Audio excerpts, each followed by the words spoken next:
సకాలంలో వర్షాలు పడకపోవడం వల్ల ఉత్తరాంధ్ర జిల్లాలో కరువు తాండవిస్తున్న CM Chandrababu Naidu deputy CM Pawan Kalyan నేటి వరకు ఏమాత్రం స్పందించకపోవడం బాధాకరమని విశాఖ జిల్లా పెందుర్తి మండలం కాంగ్రెస్ పార్టీ అధ్యక్షుడు ముక్క రామునాయుడు ప్రభుత్వ తీరుపై ఆగ్రహాన్ని వ్యక్తం చేశారు.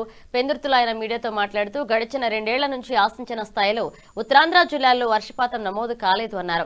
ఈ ఏడాది కూడా వర్షాలు అస్సలు పడకపోవడంతో ఇటు రైతన్నలు అటు ప్రజలు తీవ్ర ఇబ్బందులు పడుతున్నారన్నారు.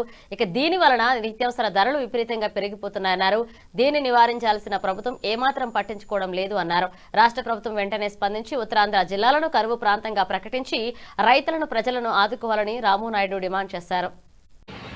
రామనాయుడు పెందుర్తి మండల కాంగ్రెస్ అధ్యక్షుడు విశాఖపట్నం జిల్లా, శ్రీకాకుళం జిల్లా, విజయనగరం జిల్లా కరువు వర్షాలు పడక రైతులు వెల్లవెల్ల ఆడుతున్నారు. ఈ 3 జిల్లాలు కరువు జిల్లాలుగా ప్రకటించాలని ఏఐసీ నుంచి, పిసిసి నుంచి మేము డిమాండ్ చేస్తున్నాము.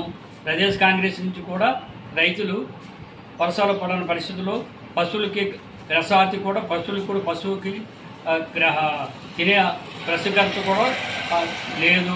పశువులు కూడా వెలవలాడుతున్నాయి.